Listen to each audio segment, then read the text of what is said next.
नमस्कार दोस्तों, मैं रीना आपके अपने channel Leena kitchen recipe and blogs में स्वागत करती हूँ। तो आज हम जानेंगे कि अग्नि पुराण के अनुसार शनि ग्रह की से मुक्ति के लिए मूल नक्षत्र युक्त शनिवार से आरंभ करके 7 शनिवार शनिदेव की व्रत और पूजा की जाती है। और इस व्रत और पूजा के लिए शनिदेव की व्रत कथा जरूर जान लेनी चाहिए।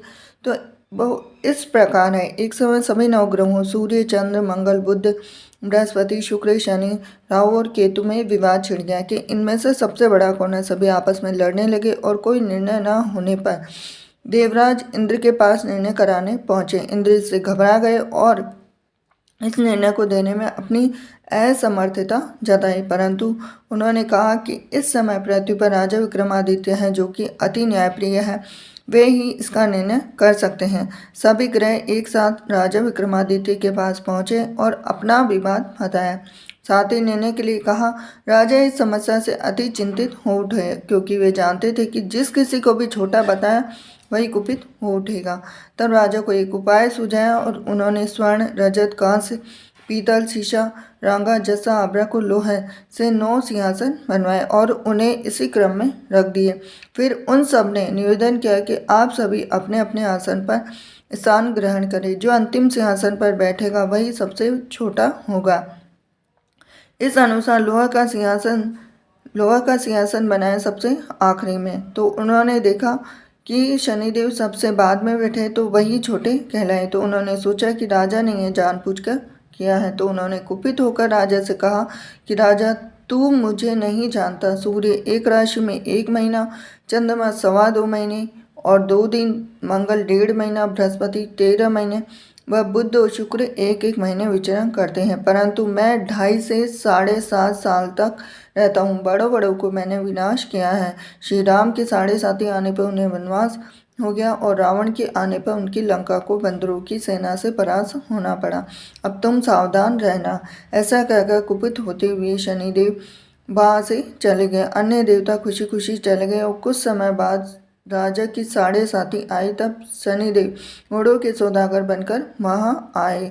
उनके साथ कई बढ़िया घोड़े थे। राजा ने यह समाचार सुन अपने अश्वपाल को अच्छे घोड़े खरीदने की आज्ञा दी। उसने कई अच्छे घोड़े खरीदे। वह एक सर्वोत्तम घोड़े को राजा को सवारी हेतु दिया। राजा जो ही उस पर बैठा वह घोड़ा सरपट वन की ओर भागा। भीषण वन में पहुंच वह अंतर्ध्यान हो गया और राजा भूखा प्यासा भटकता रहा। तब एक ग्वाले ने उसे पानी पिलाया और राजा ने प्रसन्न होकर उसे अपनी अंगूठी दी और वह अंगूठी देकर राजा नगर को चल दिया और वहां अपना नाम उज्जैन निवासी बीका बताकर वह एक सेठ की दुकान पर उसने जल इत्यादि पिया, कुछ विश्राम भी किया।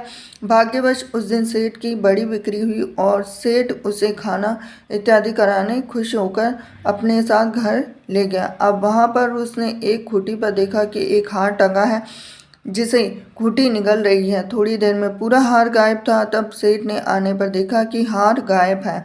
तब उसने समझा कि बीका ने ही उसे चुराया है। उसने बीका को कोतवाल के पास पकड़वा दिया। फिर राजा ने भी उसे चोर समझकर हाथ पैर कटवा दिए। वह चोरंगिया बन गया और नगर के बाहर फिकवा दिया गया। वहां से एक तेली निकल रहा था जिसे दया आई और उसने बीका को अपनी गाड़ी में बिठा लिया। वह अपनी जीभ से बेलों को हाँकने लगा। उस काल राजा की शनि दशा समाप्त हो गई। वर्षा काल आने पर वह मल्हार गाने लगा।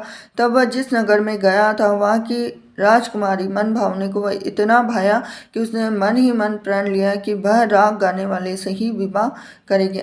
अब उसने दासी को ढूंढने भेजा तो दासी ने कहा कि वह एक चौरंगिया है, परंतु राजकुमारी नहीं माने। अगले ही दिन उठते ही वह अनशन पर बैठ गई।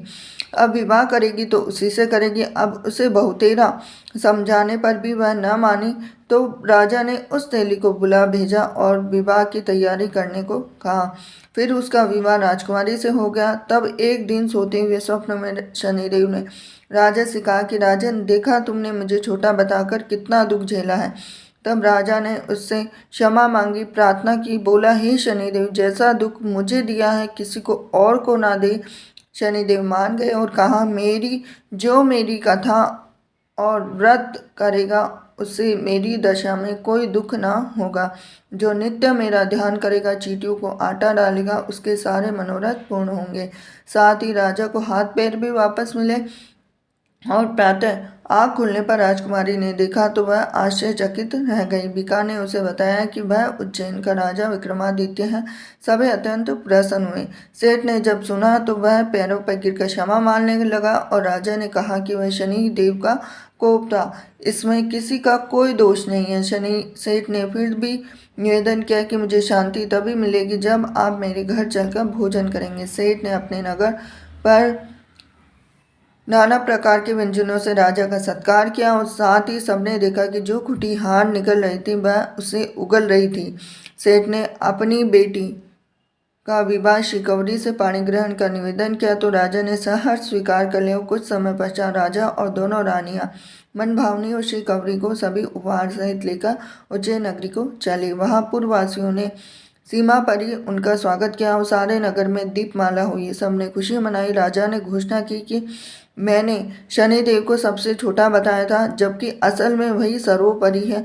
तब से सारे राज्य में शनिदेव की पूजा और कथा नियमित होने लगी और सारी प्रजा ने बहुत समय खुशी और आनंद के साथ बिताया। जो कोई शनिदेव की इस कथा को सुनता है, पढ़ता है, उसके सारे दुख दूर हो जाते हैं। व्रत के दिन इस कथा को अवश्य पढ़ना चाहिए। तो ये थी आज के शनिदेव की व्रत कथा। वीडियो अगर आपको पसंद आया तो वीडियो को लाइक करें, चैनल सब्सक्राइब करें, बेल आइकन प्रेस करें। हरे कृष्णा।